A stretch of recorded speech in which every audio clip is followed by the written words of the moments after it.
este hermoso pasaje en donde nosotros podemos ver aquí la vida de Saulo de Tarso, posteriormente llamado Pablo, el apóstol Pablo, porque no solamente Saulo se cambió de casa, no solamente Saulo se cambió de trabajo, sino que él tuvo un cambio de vida, sino que aparte también se cambió el nombre, Saulo de Tarso, posteriormente llamado Pablo, el apóstol Pablo. Pero en esto que nosotros estamos leyendo, lo que nosotros acabamos de leer, podemos darnos cuenta que hubo un gran cambio de vida en la vida de Saulo de Tarso. Un cambio que dice la Escritura que provocaba que la gente se quedara confundida, que la gente se quedara atónita, que la gente tenía esa incertidumbre de ver qué era lo que estaba viendo, qué era lo que estaba sucediendo en ese momento, lo que veían sus ojos. Ellos no podían creer lo que estaban viendo en la vida de Saulo, pero sin en cambio lo que ellos estaban viendo en la vida de Saulo no era más que un cambio de identidad. Diga conmigo, cambio de identidad. Y en el momento en el cual tú vienes y tú recibes a Cristo como tu Salvador, el Señor espera lo mismo de ti en tu vida. Espera el Señor lo mismo en mi vida, un cambio de identidad. Por eso cuando dice aquí la Escritura que comenzaba la gente a quedarse confundida, que confundía a toda la gente, todos los judíos estaban confundidos, a tal punto que cuando el mismo Saulo perseguía a la iglesia, asolaba a la iglesia, todos los judíos, toda esa gente le aplaudía, todos le decían: qué bien, Saulo, hiciste muy bien. Pero en el momento en que ellos empezaron a ver el cambio de identidad en la vida de Saulo, entonces en ese momento ellos procuraban matarle, procuraban su muerte. Y entonces nosotros podemos ver algo hermoso dentro de este pasaje, dentro de esta escritura, de lo que nos deja ver aquí. Nos abre un panorama, nos va a abrir un panorama más amplio de qué es lo que nosotros tenemos que hacer como hijos de Dios. Amén. Y entonces, yo quiero decirles algo, miren, para que ustedes puedan entrar de una manera más fácil al desarrollo de este tema y que yo lo pueda explicar de la mejor manera. Cuando allá en el mundo se crean las bandas, porque las bandas se crean, entonces muchos dicen: primero muerto antes de que salgas tú de este lugar. Entonces nosotros podemos ver que la delincuencia organizada muchas veces crean núcleos, crean sectores que manipulan a la población. ¿Por qué? Porque toda la gente que se involucra con ellos, que entra ahí con ellos, ya no va a poder salir de ahí. Y entonces el jefe no va a permitir que alguien jamás se vaya a salir de ahí. El jefe no va a llegar y va a decir: bueno, el día que tú quieras, el día que tú te arrepientas de ser un delincuente, tú vienes aquí conmigo y no hay ningún problema, y mira, te hacemos una despedida y tú te vas. Por supuesto que no es así. Claro que no es así. Por supuesto que todo aquel que quiere salirse, que se quiere salir de una banda, de un núcleo de estos, por supuesto que van a procurar matarle en ese momento. Y no solamente se crea que no pueda él salir de ahí, sino que se hace de una serie de más enemigos que van a procurar matarle, van a procurar su muerte. Y lo mismo pasa en el mundo espiritual, en el ámbito espiritual. Cuando nosotros vemos que estábamos allá en el mundo, no había ningún problema porque estábamos perdidos, andábamos en el mundo perdidos, o éramos del mundo, porque seguimos en el mundo, pero éramos del mundo. O sea, mejor dicho, esa expresión, ¿verdad? Cuando nosotros éramos del mundo, estábamos perdidos, andábamos ahí perdidos, lejos de la ciudadanía de Dios y por supuesto que muy lejos de ser hijos de Él. ¿Por qué? Porque cuando estábamos con Satanás, todo estaba bien allá en el mundo, no había ningún tipo de problemas, no había ningún tipo de conflicto con alguna otra persona, todo estaba bien porque éramos hijos del enemigo, hijos de ira, como lo menciona el apóstol Pablo. Pero ¿qué sucede? Que pasa el tiempo, tú conoces a Cristo, conoces de Cristo, y cuando tú conoces a Cristo, entonces viene una transformación en tu vida, viene un cambio de identidad a tu vida. ¿Por qué? Porque todo lo que antes tú hacías, hoy ya lo dejas de hacer. todo lo que tú pensabas, hoy lo dejas de pensar. Es decir, viene una transformación total, un cambio total en tu vida, por lo cual aquel que te llevaba de la mano, aquel que te mostraba el camino, que te ponía la pauta, que te decía por dónde tenías que caminar tú, en ese momento deja ya de ser tu amigo. ¿Por qué? Porque es el maligno. Entonces, tú dejas ese campo. ¿Para qué? Para entrar a un nuevo territorio en donde tú vas a tener un encuentro con Dios, con el Hijo de Dios como su Salvador, y el Espíritu Santo es el que ahora va a venir a tu vida y es el que te va a comenzar a guiar. Y entonces todos aquellos que en un momento eran tus amigos, los principados eran tus amigos porque caminaban contigo, pero ahora en este momento dejan de ser tus amigos, se convierten en tus enemigos. Y lo que pasa en el mundo secular, van a procurar matarte, van a procurar tu muerte espiritual, tu muerte ministerial, tu muerte matrimonial, porque hay situaciones, hay circunstancias que van a hacer que así sea. Entonces, lo que nosotros tenemos que hacer es comenzar a ver estas dos situaciones, tanto el mundo espiritual como el mundo secular, verlos de una forma paralela. ¿Por qué te digo esto? Porque nosotros no podemos ser amigos del mundo, porque en ese momento nos constituimos enemigos de Dios. Es decir, todas las personas que son amigas del mundo, por supuesto que no pueden ser amigas de Dios, no pueden ser amigos de Dios. Y entonces, en ese momento, es cuando tenemos que tomar una resolución y decir, en este momento, yo me constituyo amigo de Dios, pero no solamente amigo de Dios, sino que también hijo de Él. Y entonces es ahí donde viene una transformación en tu vida, un cambio de vida. ¿Y qué es lo que pasa en el mundo secular? Cuando alguna de estas personas logra salir de este núcleo, cuando logra escaparse de esa banda y le ofrecen un trabajo en el sector público, en el gobierno, en donde le pueden decir, mira, nosotros te vamos a dar trabajo, pero tú nos vas a decir quiénes eran los que entregaban la droga, quiénes son los que venden la droga, y nosotros te vamos a dar protección, a lo que nosotros le llamamos un testigo protegido. Y entonces, ¿qué es lo que va a pasar? ¿Qué es lo que pasa? Que esta persona tiene que cambiar de identidad, tiene que cambiarse el nombre, tiene que cambiarse muchas veces el rostro, sus amigos, sus amistades, todo donde él se desenvolvía, tiene que dejarlo, tiene que cambiar completamente, tiene que tener un cambio de identidad. Y en las cosas de Dios, acá en las cosas de Dios, pasa exactamente lo mismo. Cuando uno se vuelve hijo de Dios, en ese momento tú tienes que también tener un cambio total, un cambio completo en tu vida. Muchas veces ya tus amistades ya no van a satisfacer tus expectativas sentimentales, tu forma de pensar tiene que ser ya muy diferente, tienes que cambiar en todo. Y mira, muchas veces llegas a cambiar tanto que la gente ya ni te conoce. Dice, oye, mira, tú antes eras de esta manera, pero ahora eres de otra muy diferente. Y claro, porque hoy tengo una nueva identidad. Diga conmigo, nueva identidad. Porque antes eras del mundo, pero hoy eres hijo de Dios. Hoy eres hecho hijo de Dios. Amén.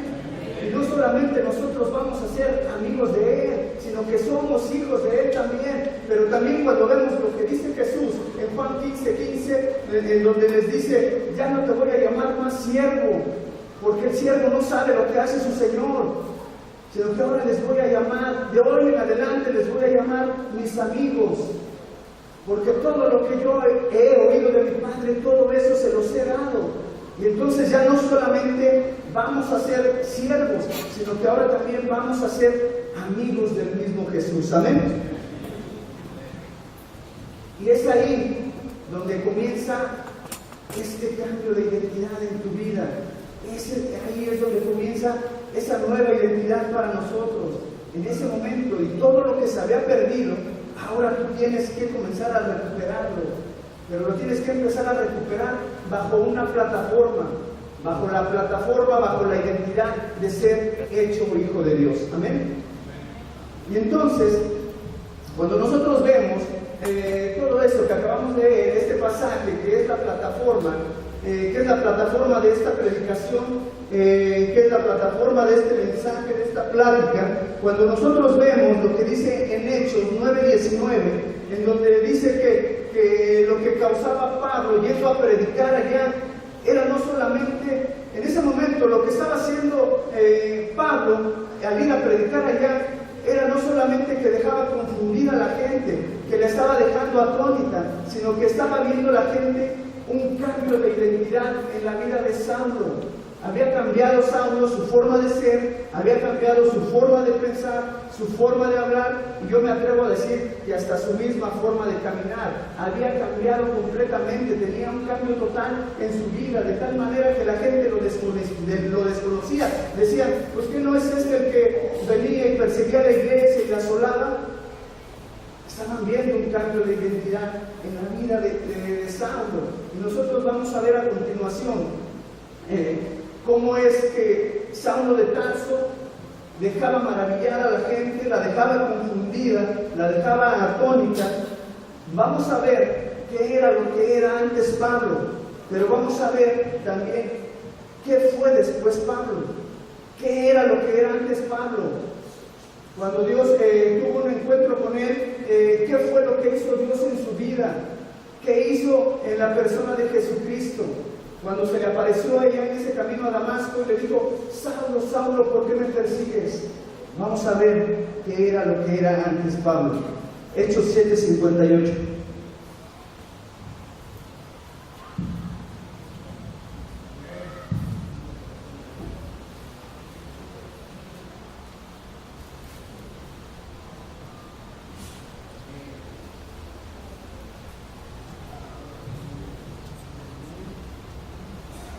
Dice, y echándole fuera de la ciudad, le apedrearon y los testigos pusieron sus ropas a los pies de un joven que se llamaba Saulo.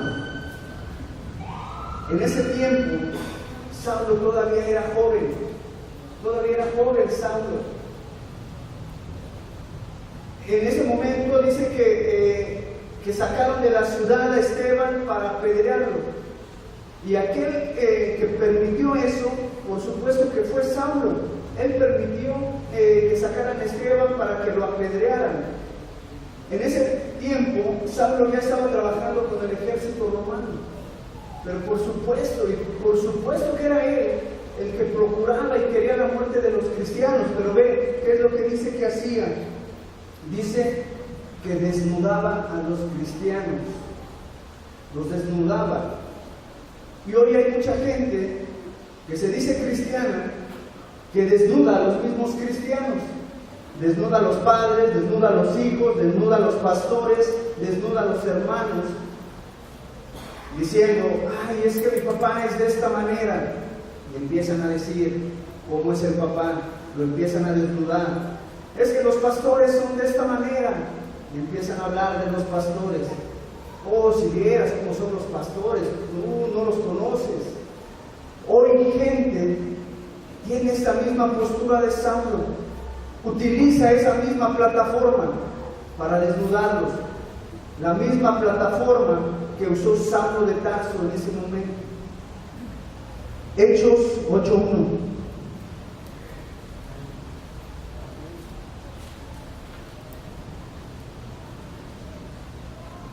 Dice, y Saulo consentía en su muerte. En aquel día hubo una gran persecución contra la iglesia que estaba en Jerusalén, y todos fueron esparcidos por las tierras de Judea y de Samaria, salvo los apóstoles.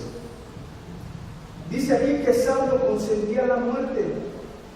Saulo no solamente quería desnudar a los cristianos, sino que también procuraba la muerte de los cristianos.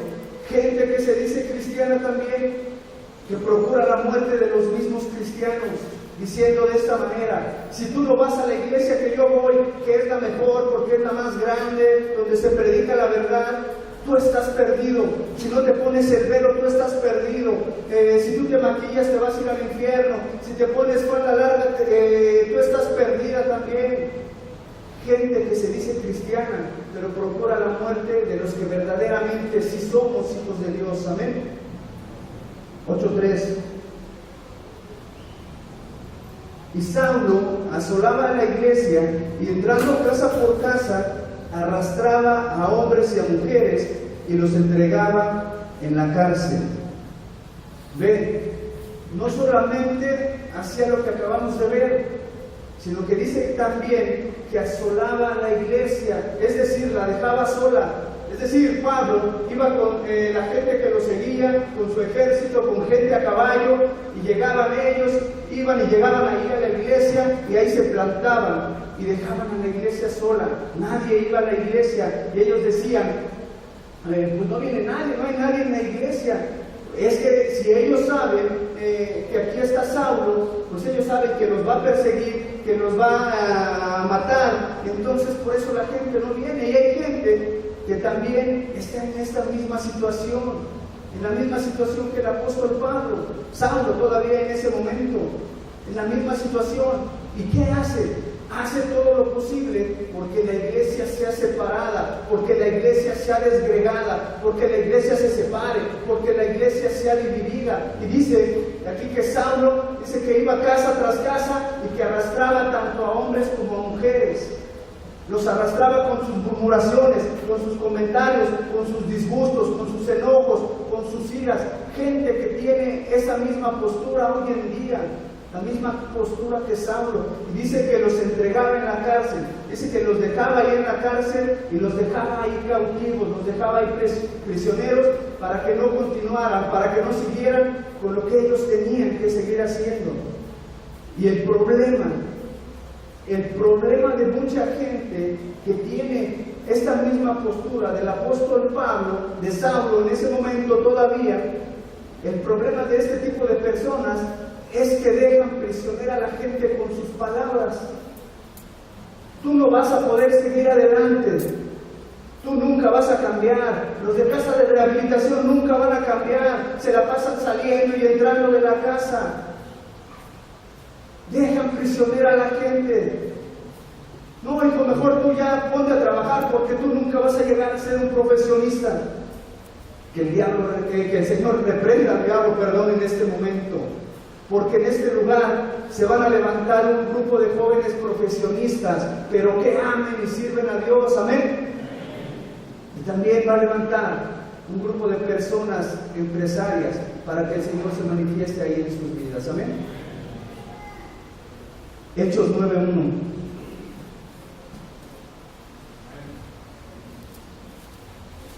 Dice: Saulo, respirando aún amenazas y muerte contra los discípulos del Señor, vino al sumo sacerdote. Aquí me llama mucho la atención cuando dice que Saulo todavía en ese momento respiraba aún amenazas de muerte en contra de los discípulos. Dice que él iba con el sumo sacerdote, pedía las cartas para ir allá, y dice que Saulo estaba ahí respirando amenazas de muerte. ¿Cómo le hacía? ¿Cómo le podría hacer Pablo? ¿Tú te lo imaginas? Quizá tal vez diciendo: con que vas a ir a la iglesia, con que vas a ir al evangelismo. Dice que respiraba amenazas de muerte en contra de la iglesia. Y no solamente eso, si yo te pudiera dar una lista de todo lo que Saulo hacía, de todo lo que él hacía en ese momento, y mira, él mismo lo narra en una de sus cartas que escribía, aquella que le escribió a Timoteo, primera de Timoteo 1:13, ahí está dando él algunas características de lo que era antes, y él comienza a manifestar de esta manera. Él dice en ese pasaje que él era blasfemo a Dios, blasfemaba contra Dios, perseguía a los cristianos, perseguía a la iglesia, injuraba a los mismos cristianos. Y esto por decir solamente algunas de las cosas que hacía Saulo en ese momento. Pero entonces cuando él empezaba a decir todo eso, también cuando llegaba a la iglesia, él comenzaba a decir así, de esta manera: se me cruzó alguien en el camino y me dijo que era Jesús. Y cuando Jesús se me apareció, fue una luz de resplandor del cielo, y yo caí en tierra, yo caí ahí en la tierra, y entonces en ese momento comenzó a haber una transformación en mi vida.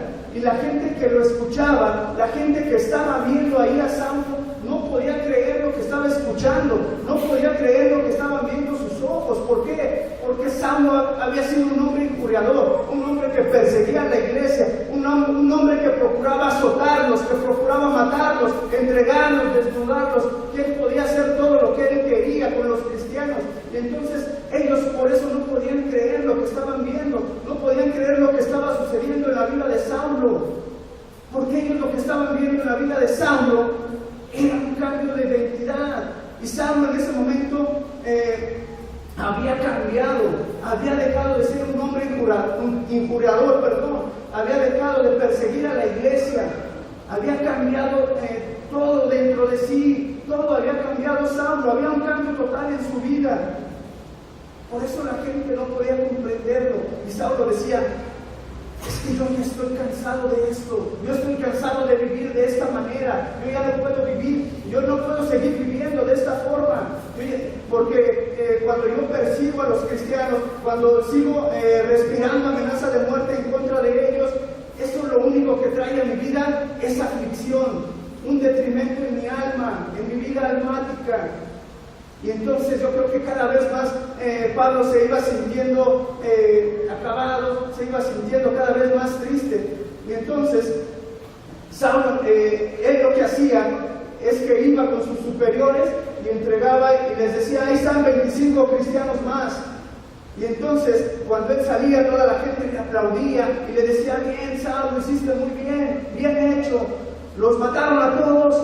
Sí, a todos los matamos. Y entonces cuando Saulo salía de ahí, llegaba él a su casa, quizá cuando llegaba ahí estaba solo, decía: Dios mío, me siento solo, me siento triste, me siento apagado, me siento, porque él en algún momento pudo llegar a sentir o tener un ámbito de reconocimiento humano, porque la gente que en ese momento le reconocía lo que él hacía no llenaba sus expectativas espirituales y almáticas que tienen que ser llenadas en la vida del hombre. Amén. Y hoy en día mucha gente se mete en esta misma situación, vive en esta misma situación, en esta misma postura. Gente que no tiene la convicción de lo que cree, gente que quizá se siente realizada en algún ámbito como profesionista, que no es malo, como profesionista, quizá como empresario, que le va bien en todo, que ha realizado todo lo que él ha querido en su vida, que le va bien. Y entonces en un momento voltea y dice: pues yo he sido un hombre de éxito, una mujer de éxito, me ha ido bien, todas mis expectativas las he cumplido, pero en un momento llega a decir: me siento solo, pero me siento triste, pero me siento acabado, siento que mi vida no tiene sentido. Quizás sea tu caso. Y eso es lo que estaba sucediendo en la vida de Saulo. Él llegaba y decía: Señor, Dios mío, ¿qué voy a hacer? Y quizá gente en la iglesia esté viviendo lo mismo. Que tú muchas veces digas: Señor, si yo voy todos los días a la iglesia, estoy en todos los servicios, y limpio la iglesia y la barro, acompaño al pastor a todos los lugares, a la pastora, y cuando estoy en la iglesia canto, brinco, danzo, pero me siento solo, pero me siento triste. Escucha esto, porque hay gente dentro de la iglesia que aún sirviendo en muchas áreas, no ha podido llegar a encontrar a Jesucristo para llegar a tener esa identidad, no ha encontrado ese punto. Y entonces hay mucha gente que vive esta situación. Hay gente que vive esta situación, en la misma situación que se veía Pablo. Por eso él decía: no, yo lo que tengo que hacer en mi vida es tener un cambio de identidad. Y hablar de identidad, hermano, hablar de identidad es mucho más profundo, es ir más allá. Si yo les preguntara en este momento, porque hablar de identidad tiene que ver con la conciencia de una persona, y si yo les pregunto: Solo por preguntar, ¿qué es la identidad para ustedes? ¿Qué me responderían? Ayúdenme a predicar. ¿Qué es la identidad?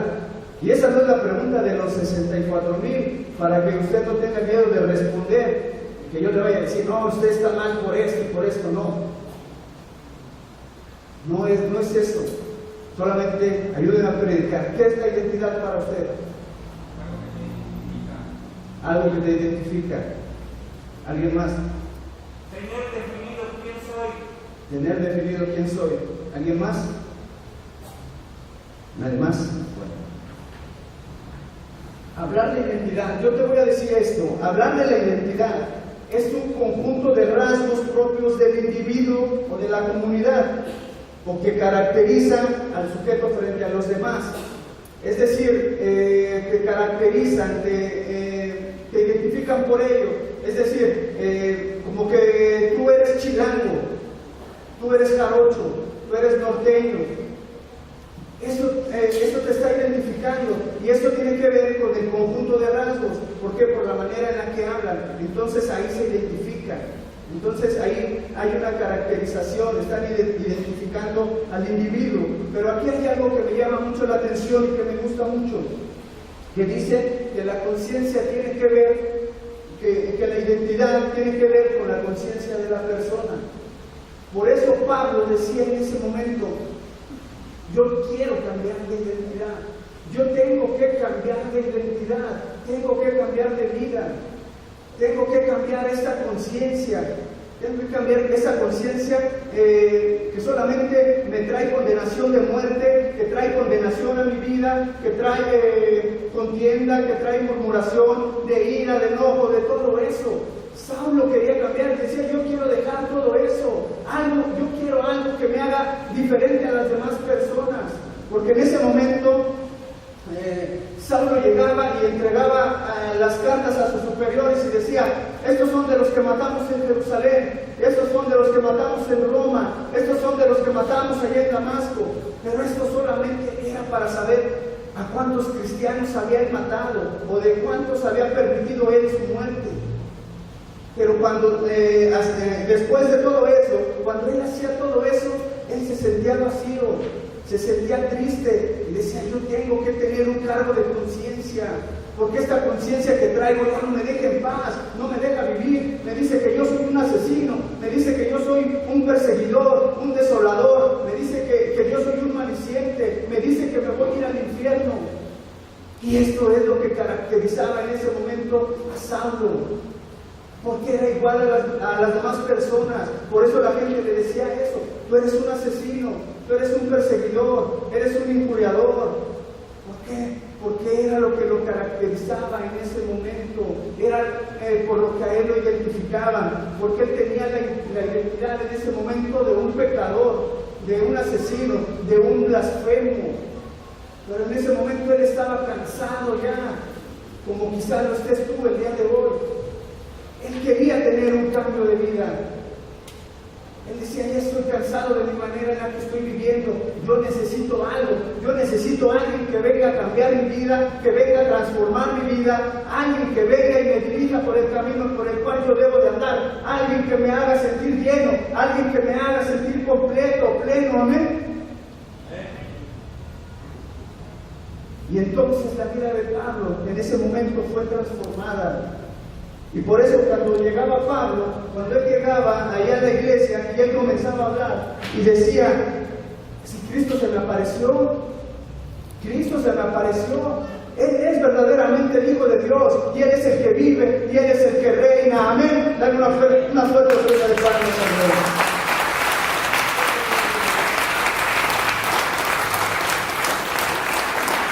Entonces, cuando la gente comenzaba a escuchar esto, decía, pues ¿qué le pasa a este? ¿De qué nos está hablando? ¿Qué le pasa? Y muchas veces tú puedes estar viviendo esta situación. Quizá tú hiciste también lo mismo. Fuiste un pecador a más no poder, hacías todo lo que tú querías. Quizá tú hiciste, mataste, adulteraste, hiciste todo lo que tú querías. Pero hoy el cambio de identidad que tú tienes Oye, el cambio de identidad que hay en tu vida cuando tú llegas ya a algún lugar, dice, oye, no es este el que tomaba, no es este el que se drogaba, no es este el que robaba, no es este el que maldecía.